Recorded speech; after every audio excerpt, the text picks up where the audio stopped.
네, 안녕하십니까. 2022년 7월 26일 마감 시간 내드리겠습니다.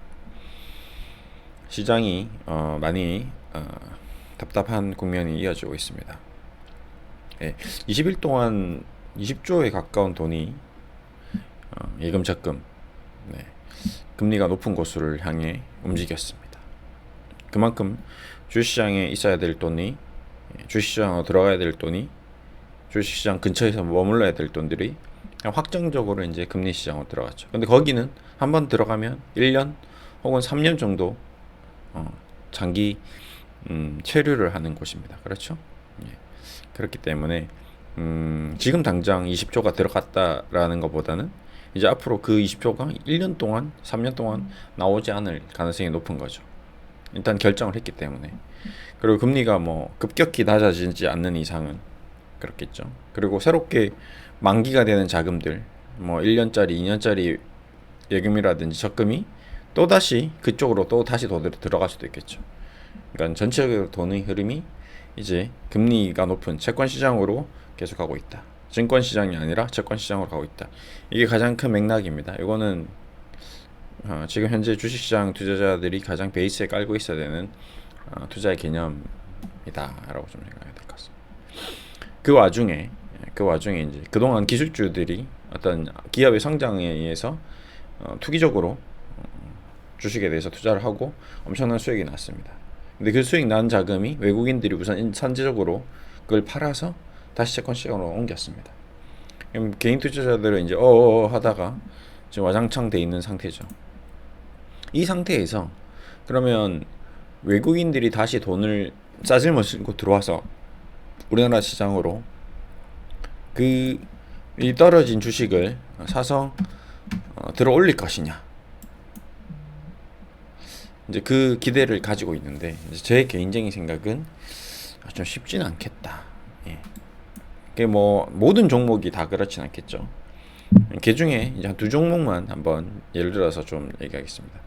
저는 이 카카오뱅크와 카카오페이에 대해서 조금 얘기할 건데요. 나머지 종목들에 대해서는 뭐 다른 생각을 가질 수도 있습니다. 그렇죠? 이제 이 두 종목에 대해서만 딱 국한적으로 한번 코멘터리를 하겠습니다. 우선 첫 번째, 제가 카카오페이와 카카오뱅크에 대해서 재무적으로 굉장히 고평가되어서 상장이 되었다라고 일단 얘기 드렸습니다. 과거에 수많이. 그래서 절대 상장된 주식을 사지 말아라고 얘기를 드렸고, 그 이후에 지금 현재 주가가 카카오페이는 고점 대비 74%고 카카오뱅크는 고점 대비 몇 프로죠? 68%입니다. 근데도 불구하고 제가 계속 방송에서는 카카오페이와 카카오뱅크에 대해서는 손을 대지 마라 라고 얘기 드려요. 지금도 손을 대지 마라 라는 방송입니다. 왜? 이유가 뭐냐? 도대체 왜 그런가? 그게 뭐 저의 개인적인 생각이죠. 첫 번째, 여전히 이 기업들이 상장된 가격이 높았다라는 겁니다. 최초에 공모가 자체가 너무 높았다는 거죠. 예. 터무니없는 가격으로 공모가 되었습니다. 그러니까 시작부터 첫 단추부터 완전히 잘못 끼워진 거죠. 근데 너무 터무니없이 너무 잘못 끼워졌습니다. 원래라면 이 아이들은 상장이 돼서도 안 되는 기업들이었습니다. 그 이유는 네이버에서는 네이버 페이나 네이버 쪽에서도 굉장히 뭐 많은 분들이 아마 네이버 페이를 사용하고 있을 겁니다. 근데 여전히 네이버 페이에 대해서 상장에 대한 커멘터리 한 번 안 했습니다. 상장 언제 할 거다라고 얘기도 안 했습니다. 근데 카카오뱅크는 바로 상장해 버렸거든요. 카카오페이. 그렇다고 우리가 뭐 카카오페이를 뭐 상장하고 나서 뭐 2배, 3배 전 국민이 다 쓰던 게 더 쓰지느냐? 그것도 아니거든요. 전 세계인이 카카오페이를 쓰냐? 그것도 아닙니다. 카카오뱅크에 뭐 은행에 가입하냐? 그것도 아닙니다. 뭐 지금 뭐 여러 가지 뭐 인터넷 은행들이 뭐 나오고 있긴 하는데, 저는 제가 봤을 때는 뭐 10년, 20년 뒤에 쉐어를 많이 가져갈 수는 있겠지만, 그 당시가 됐을 때 신한주주, KB, 우리금융, 하나금융, BNK도 그 정도의 인터넷 뱅킹 시스템은 다 갖춰 놓을 거라는 거죠. 그래서 저는 이 쉐어가 기존 은행들이 가지고 있는 쉐어를 다 가져가지는 않을 거다. 쉐어가 뭐 5%씩 빠진다 하더라도 그걸 다 가져간다 하더라도 지금 은행주가 내는 실적만큼 저는 내기 쉽지 않을 거다라고 저는 생각하고 있습니다.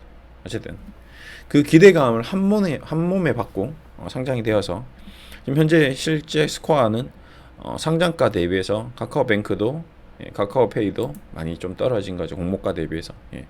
그리고 뭐 처음에 상장되자마자 뭐 공모가에 더블되고 따상상 뭐 말도 안 되는 용어들이 막 시장에서 들끓면서 미친 듯이 올라가서 버블의 버블이 생긴 거죠. 안 그래도 그냥 거품인데 거품인 샴페인을 더 흔들어 버린 거죠. 그냥 터지면 폭발해 버린 겁니다. 그리고 폭발하고 나니까 남은 게 보니까 샴페인이 지금 병에 남은 실질적으로 우리가 마실 수 있는 거는 10% 20%밖에 안 남은 그런 상태입니다. 근데 이제 이걸 가지고 나눠 먹어야 되는 거죠. 근데 먹을 게 없는 건데 먹을 게 없는 거죠. 근데 그거 먹겠다고 지금 덤빈다. 그럼 별로 답이 없는 거죠. 저는 그렇게 보고 있습니다. 요즘에 재물 공부 많이 하니까 한번 재물을 좀 들여다보겠습니다. 왜 그런지 카카오페이부터. 어차피 공부니까요. 뭐 다양한 이유가 있겠지만 뭐 성장을 하겠지만 그래도 카카오페이에 대해서 근데 실적으로 뭐 카카오페이를 많이 가지고 있지는 않겠습니다. 그렇죠? 지금 카카오가 지분이 81%니까요.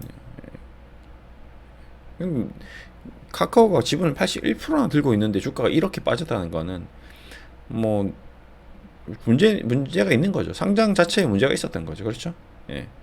공모가 자체에 문제가 있었던 거죠. 그렇죠. 그게 정답일 겁니다. 어쨌든 그걸 뒤늦게 산 사람이 가장 좀 힘든 상태인데 뭐 핀테크 기업인 건 다 알고 있고요. 제목 하이라이트를 좀 보겠습니다. 보시면 카카오페이가 우리가 생각하는 것보다 실적이 좀 안 좋습니다. 보시면 그렇죠? 뭐 초기에는 이 카카오페이라는 개념 자체가 별 의미가 없었고 우리도 잘 몰랐고 근데 자꾸 이제 사용하다 보면서 이제 첫 번째 매출이 늘어났습니다. 지금도 보시다시피 매출이 엄청나게 늘어나고 있는 거는 확실합니다. 저희도 카카오페이 많이 쓰고요. 카카오페이 선물하기 많이 쓰고 있습니다. 근데 이제 문제는 그 카카오페이의 매출이 실적으로 우리가 예를 들어서 뭐 베스킨라빈스 선물한다 하더라도 그 실적으로 받는 그 뭐라고 해야 될까요? 수수료는 그렇게 크지 않다는 거죠. 현대차가 자동차 하나 팔았을 때 매출과 카카오페이가 BBQ 치킨 하나 팔았을 때 매출은 다른 거죠. 왜 그러냐면 수수료니까. 그렇죠. 수수료 매출을 계산해야 되겠죠. 2만원짜리 치킨을 선물하기 보냈다 하더라도 거기에 대한 인센티브는 뭐 5%밖에 뭐 10%밖에 못 받으니까 실적으로 2만원이 매출이 아니거든요. 그렇기 때문에 그러면 그 이익률은 좀 굉장히 높을 겁니다. 그럼 한번 들여다보겠습니다. 그래서 매출은 높은데 이익이 안 나오는 거는 왜 그럴까요? 비용이 많이 들겠죠. 일단 우선 그렇죠. 영업이익의 대부분이 그 광고비라든지 운영비라든지 이런 비용이 많이 들 겁니다.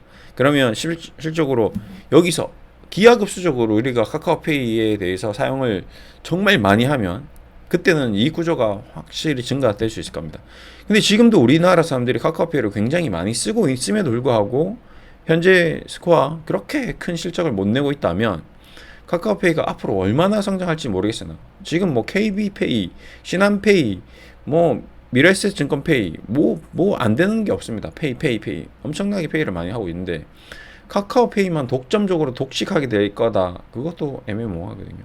그래서 잘 된다 하더라도 문제는 이 회사가 지금 가지고 있는 이 회사의 규모가 시가총액이 지금 8조 정도 되는데 8조짜리 회사가 내야 되는 이익에 최소한 8천억 최소한 기업이 뭐 기술주라고 하더라도 조금 작게 멀티플 준다 하더라도 여전히 아직 너무나도 멀어 있는 그 상태인 거죠.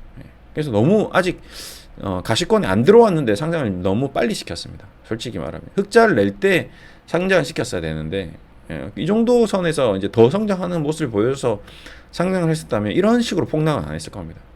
그러니까 너무 빨리 샴페인을 터뜨린 거죠. 근데 그거는 왜 그랬냐? 작년 같은 그 유동성이 앞으로 5년, 10년이 쉽게 오지 않을까? 그러니까 안 거죠, 얘네들은. 얘네들도 바보가 아니거든요. 증권사들도 바보가 아니거든요. 지금 상장시켜야지 이 프리미엄을, 이 떼돈을 벌 수 있는 거를 자기네들이 더 잘 알기 때문에 대주주들이 그렇게 다 먹튀해 나간 이유가 다 그런 겁니다. 왜 얘네들이 이사진하고 왜 대주주들이 다 팔고 나갔을까요? 자기네들도 알고 있었다는 거죠. 이건 너무나도 고평가된 거를 다시 나중에 사도 될 정도였던 거죠. 그러니까 가장 문제는 이 상장시킨 주관사와 상장시키려고 했던 기획자 그리고 이사진들, 이 사람들이 제일 나쁜 사람들. 여러분들은 선의 피해자죠. 근데 그것도 짚고 넘어가야 될 부분은 여러분도 공부를 더 해야 된다는 겁니다. 분명히 산 부분에 대해서도 그냥 기대감, 막연한 성장성, 스토리만 듣고 그냥 남이 사니까, 다른 사람들이 사니까 이유도 없이 그냥 묻지마 투자를 한 것은 잘못된 겁니다. 그거는 반성하셔야 되고 공부하셔야 되는 부분입니다. 자산 총계, 이제 부채가 많이 늘어나고 있습니다. 그러니까 뭔가 자본도 많이 늘었죠. 이번에 상장하면서 자본도 상장을 하면서 자본이 많이 늘어났고, 그다음에 부채도 많이 늘고 굉장히 공격적으로 투자를 해서 회사를 캐파를 키우기는 할 겁니다. 근데 그 캐파가 고객층이 뭐 예를 들어서 삼성전자가 삼성바이오로직스 공장을 찍어내듯이 계속 1공장, 2공장, 3공장 찍어서 캐파가 늘어나는 게 아니기 때문에 얘네들이 캐파를 늘린다 하더라도 실적으로 구매자인 우리 국민들이 카카오페이를 수없이 결제하지 않는 이상은 이 캐파가 이렇게 얘네들이 생각하는 매출의 성장률로 안 나올 수도 있습니다. 그렇겠죠. 다른 페이를 사용할 수도 있고, 오히려 지금 같이 이제 코로나가 어느 정도 주춤해지면 그냥 만나서 선물을 줄 수도 있는 거거든요. 그다음에 다른 선물 수단, 네이버 페이도 요즘에 뭐 선물하기, 그냥 네이버 페이에서 뭐 물건 살 때 선물하기도 되고 자기가 직접 구매도 가능하고, 뭐 다양한 기능이 있기 때문에 어떻게 될지 모르는 부분이 있습니다. 그래서 일단은 공격적으로 지금 투자를 하고 있어서 부채와 자본을 끌어들였다. 그리고 자본금은 660억. 뭐 이건 크게 문제가 없죠. 부채 비율도. 영업이익률입니다. 영업이익률은 이제 매출액 대비 영업이익인데, 영업이익률은 이제 좀 좋아지고 있습니다. 그렇죠? 앞으로 더 좋아지겠죠. 나중에 되면 더 많이 좋아질 가능성이 높습니다. 매출액 대비 이익률은. 왜냐하면 비용이 굉장히 더 절감될 수 있기 때문에, 이제 어느 정도 고정비가 정해져 있으면 매출이 늘어나면 고정비 대비해서 매출이 증가하면서 영업이익률이 뭐 30% 40%대도 갈 수 있습니다. 그건 정말 카카오페이가 이제 고도 성장했을 때 매출액이 뭐 2, 3조, 4, 5조 막 이렇게 찍으면 굉장히 큰 이익을 낼 수도 있습니다. 그때는 카카오페이를 다시 들여다봐야 되는 순간이 올 겁니다. 그건 맞습니다. 지금 성장 속도에 대비해서 너무 빨리 상장시킨 점이 문제지, 이 회사의 성장이 안 될 거다라는 얘기는 저도 들을 수 없습니다. 그건 분명한 사실인 것 같습니다. 그 부분은 맞고요. 그 다음에 ROEA나 ROE 같은 경우는 뭐 자기 자본에 대해서 지금 자본 총계에 대해서, 그 다음에 자산 총계에 대해서 매출이 안 나오고 영업이익이 안 나오기 때문에 뭐 영업 숫자가 안 나오겠죠, 당연히. 그 다음에 BPS 뭐 마찬가지 지금 이런 수치들은 뭐 거의 안 나오고 있습니다. PER이 1200배 나왔으니까요. 적자일 때에서 이제 흑자로 이제 돌아서고 있고, PR이 이제 점점 낮아질 겁니다. PR이 1200배에서 160배, 110배, 50배, 30배, 20배, 10배 되겠죠. 근데 문제는 함정이 뭐냐면, PR이 낮아지고 있는 기업들의 함정이 뭐냐면 이미 주가에 다 반영된 경우가 많습니다. 지금 현재 카카오페이의 주가가 바로 그런 케이스인 거죠. 이미 주가가 지금 현재 64,000원도 그 지금 PR이 반영되어 버린 상태인 거죠. 문제가 있는 거죠. 심각한 문제가 있습니다. 그래서 이 기업을 그러면 지금 외국인들은 이 아이를 사줄까요? 국내 기관 투자자들 이 아이를 사줄까요? 올라오길 바라고 다시 들어올리길 바라고. 그러려면 또 다른 유동성이 또 들어와야 됩니다. 근데 제가 최초에 방송 시작하면서 얘기 드렸습니다. 지금 돈의 흐름은 주식시장에서 예금시장, 적금시장, 채권시장, 금리가 높은 곳으로, 항상 돈을 버는 곳으로 돈이 움직입니다. 무브먼트가. 그렇죠.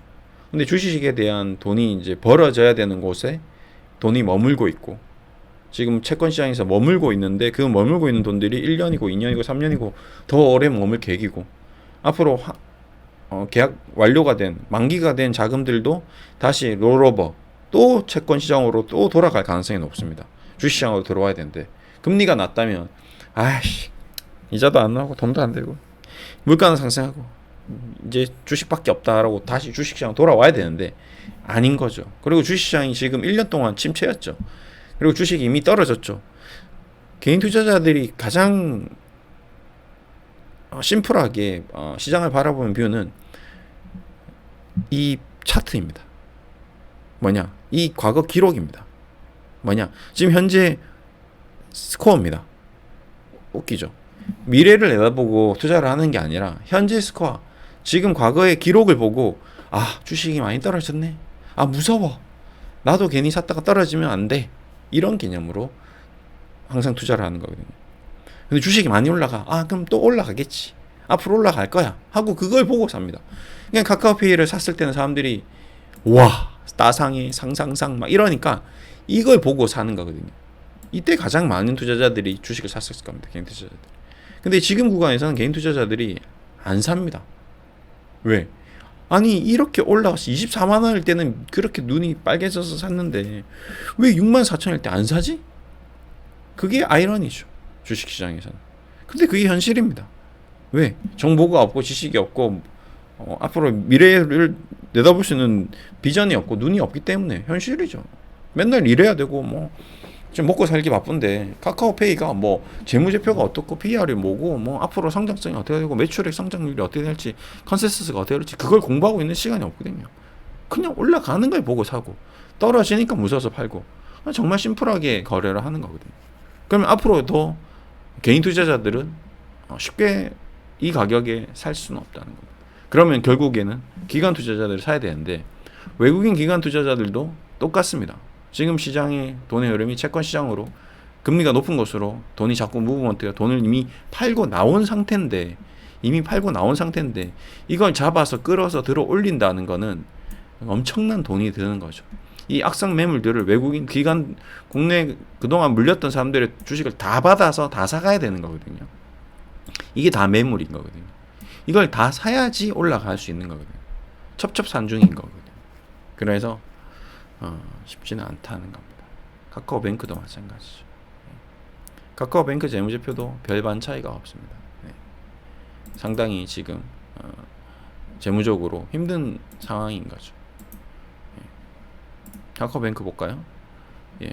이자 수익. 뭐 카카오뱅크도 늘고는 있습니다. 뭐 저도 카카오뱅크, 카카오페이 사용해봤습니다. 다 해봤습니다. 뭐 친구 뭐 조이금 뭐 이런 것들도 한번 제가 시도를 해봤고요. 그렇다고 해서 그걸로 인해서 엄청난 마진이 생기는 건 아니죠. 좀 개념이 다르죠. 현대차가 차 한 대 파는 것과 제가 송금하는 것과 카카오뱅크 은행에 넣어놓는 것과 좀 차이가 있습니다. 근데 장기적으로 봤을 때 카카오뱅크에서 이 발생할 수 있는 고객층은 굉장히 높죠. 그리고 현재 젊은 세대들이 카카오페이와 카카오뱅크를 쓰기 때문에 이 고객이 늘고 또 그 다음 세대 자꾸 고객이 증가하고 있는 거는 맞습니다. 은행들은 역성장하고 있죠. 지금 금리가 예대 마진이 높아서 은행들이 수익이 좋은 거지 고객이 늘어나서 수익이 좋은 건 아닙니다. 그 부분은 확실히 짚고 넘어가야 될 부분이죠.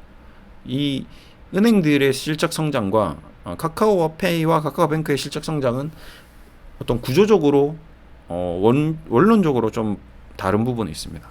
그래서 장기적으로 카카오페이와 카카오뱅크는 관심 있게 봐야 될 종목은 맞습니다. 저도 그래서 지금 방송을 하고 있는 거죠. 왜? 미래에 투자를 해야 될 기업이긴 하니까요. 우리가 봤을 때 시장의 흐름이 이쪽으로 하고 있는 건 확실한 사실이거든요. 근데 아까도 얘기했지만 너무 빨리 터뜨린 거죠. 조금만 더 늦게 터뜨렸으면 이런 폭락은 안 나왔을 텐데 그건 저는 아쉽습니다. 최소한 2024년, 2023년 이때 어느 정도 실적이 충분히 나와주고 있는 상태에서 어느 정도 주가를 IPO를 하고 상장을 시키고 주가가 움직였다면 그래도 버틸 수 있는 힘이 있었을 텐데 지금 버틸 수 있는 그 펀더멘탈 기초가 안 되는 거거든요. 재무적으로 받쳐줄 수 있는 힘이 너무 약한 거죠. 조금만 실적이 안 좋아져도 뭐 문제 있는 거 아닌가 되겠나 싶은 거죠. 카카오뱅크 역시 지금 시가총액이 14조입니다. 지금 하나금융지주가 10조짜리 회사인데 영업이익이 5조 6조 찍습니다. 근데 5천억 찍잖아요. 근데 이게 10년 동안 지금 1년 2년 성장률을 보더라도 10년 뒤에 5조 찍기 쉽지 않습니다. 카카오뱅크가. 그럼 10년 내내 이 정도 성장을 하면서 실적을 2, 3조 때까지 끌어올리는데 걸리는 시간이 한 10년 정도 걸린다고 봤을 때 그러면 카카오뱅크가 은행들이 업력이 몇 년입니까? 10년, 20년이 아니잖아요. 근데 그 고객들이 하나금융에 있는 돈, 우리은행에 있는 돈, 기업은행에 있는 돈을 다 빼서 카카오뱅크로 싹 다 옮겨야 되는데 그 정도의 수준이 될 거냐? 그건 아니라고 봅니다. 왜? 젊은 층이기 때문에. 이미 고령층들은 30, 40대, 50대들은 이미 자기가 있는 주 거래은행들이 있습니다. 신한지주, 뭐 KB은행, 국민은행 다 그 거래은행에 주요한 자금은 넣어두고 있고 카카오뱅크와 카카오페이는 부수적으로 뭐 송금 기능이라든지 뭐 용돈 뭐 1, 2만 원, 3, 40만 원 이런 돈을 가지고 왔다 갔다 거래는 하지만 내가 가지고 있는 1억을 카카오뱅크에 이체를 하고 그 카카오뱅크에다가 높은 이자를 받으면서 아니면 집담보대출을 받을 때 그 카카오뱅크를 이용해서 집담보대출을 받는다든지 아파트를 살 때 카카오뱅크를 이용해서 아파트를 사고 그 내 돈 5억과 이자 5억을 대출 5억을 카카오뱅크에서 받진 않는다는 거죠. 그러면 카카오뱅크에서 그렇게 5억씩 대출을 받을 수 있는 수준으로 올라가려면 최소한 5년에서 10년 이상의 시간이 필요하다는 거거든요. 그러면 그때까지 이 카카오뱅크가 성장을 하려면 어느 정도의 시간이 걸리냐, 그리고 주가는 어떻게 반등을 하느냐라고 봤을 때 이미 그 모든 것들이 지금 주가에 다 반영되어서 상장이 되었고 IPO가 되었고 공개가 되었고 그거에 대한 이제 어떤 기대감이라든지 성장성에 대한 희망이 막 끌어오르려면 다시 또 엄청난 돈이 들어와야 되는데 역시 카카오페이와 마찬가지 카카오뱅크도 그런 지금 돈의 흐름에 움직임이 안 나오고 있는 거거든요. 그러니까 여전히 지금도 쉽게 반등을 못하고 있는 거죠. 상승해야 되는 타이밍에 상승을 못하고 있는 거죠. 결국 펀더멘탈이라는 겁니다. 결국 재무라는 거죠. 그래서 여러분들이 늦었지만 뭐 지금 카카오뱅크나 카카오페이를 투자하고 있는 분들도 보실 수 있고 앞으로 투자할 생각이 있으신 분들 있을 거고 뭐 여러 가지 생각을 가지신 분들이 있을 건데 어쨌든 현재 시점에서는 우리가 공부를 하고 이 재무적으로 가까이 가져가야 될 어떤 좋은 반면교사고 교훈 사례다. 그래서 저도 좀 코멘터리를 좀 했고요. 앞으로 봐야 될 기업입니다. 두 기업 다. 예, 관심 있게 봐야 됩니다. 정말 나중에 투매가 나오거나 정말 너무한 거 아닌가? 국가에서 뭐 국민들이 완전 원성이 쏟아져. 아마 카카오뱅크, 카카오페이, 카카오 쪽은 워낙 국민주기 때문에 뭔가 한번 큰 소동이 난다? 그때는 정말 기회일 수도 있습니다. 항상 그랬죠. 과거에도 삼성전자, 뭐 대기업들이, 우량주들이 정말 말도 안 되는 가격이 됐을 때는 엄청난 폭등을 했습니다. 10배, 20배 올라갔어요. 지금 코로나 전에 10배, 20배 올라갔지만 이 기업들도 나중에 그런 퍼포먼스를 보일 수 있는 어떤 그런 국면이 올 수도 있습니다. 항상 금융위기가 왔었고 뭐 리먼 사태 때 IMF 때 뭐 이런 큰 위기들이 항상 왔었거든요. 그때 잡아야 되는 기업들은 어떤 기업이다? 앞으로 미래에 성장할 기업들이죠. 그때 은행 신한지주 잡으면 뭐 한두 배 먹겠죠. 뭐 50% 100% 먹겠죠. 그러면 그때 카카오뱅크나 카카오페이는 30-40배는 좀 오버한 것 같습니다. 5배 10배 먹을 수 있는 거죠. 좀 개념이 다른 거죠.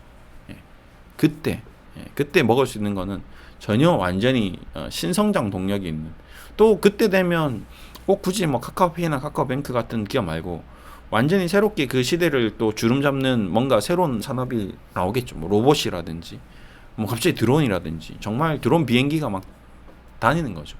그러면 드론 비행기 주가 뭐 10배 20배 올라가겠죠. 그런 어떤 큰 변화를 기다려야 하는 시점이다 라고 저는 좀 생각하고 있고요. 네. 아무튼 공부를 좀 많이 하면 좋을 것 같습니다. 저도 뭐 지금 공부를 많이 하고 있는데 더 많은 공부를 하고 새로운 산업 항상 꾸준히 뭐 지금 저도 룬샷이라는 책을 좀 읽고 있는데 뭐 정말 새로운 내용을 많이 접해야 될 것 같다는 생각을 많이 가졌습니다. 야, 이게 뭐 세상이 쉽지는 않지만 네. 아무튼 주식도 만만치 않다. 그래서 일단 저의 결론을 정리하자면 첫 번째, 지금 돈의 흐름은 채권시장, 금리, 예금, 돈의 수익이 나는 이자를 많이 주는 것으로 움직이고 있다. 근데 그동안 잠재되어 있었던 돈도 글로 롤오버 되고 있다. 예금 적금에 있던 돈이 만기가 되면서 주식시장으로 다시 신규로 들어갈 될 돈도 또 전환되고 있다. 그냥 갈아타기를 하고 있다. 돈의 흐름. 그리고 주식시장은 두 번째, 주식시장은 이미 떨어졌는데 개인 투자자들이나 일반 투자자들은 그 떨어진 걸 보고 무서워서 여전히 벌벌 떨고 있다. 두 눈으로 확인하고 항상 투자를 한다. 그 다음 세 번째 뭘까요? 또 외국인이나 기관 투자자들은 이미 채권 시장으로 역시 그들도 마찬가지 이미 고점에서 팔고 이미 한번 출구 전략을 해서 탈출을 했기 때문에 다시 돌아오기가 쉽지 않다.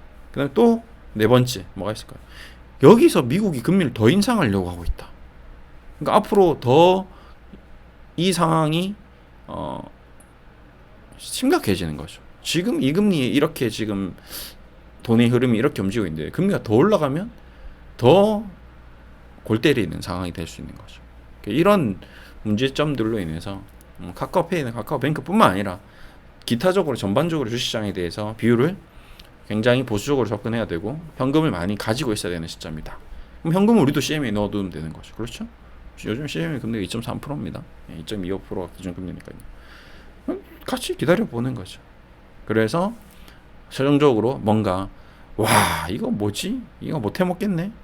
야씨 정부에서 공매도 금지해라고 말이 나오고 정부에서 공매도를 금지하겠습니다 라고 말이 나와도 주식시장이 어떻게 될지 모를 정도로 정말 무서운 시장이 왔을 때 그때 돈을 투입하는 것이 지금으로서는 가장 훌륭한 투자 전략이 될 수도 있겠다라는 생각을 해보고 있습니다. 저도 오늘 여기까지 해드리고요. 또 다음 시간에 뵙겠습니다. 감사합니다.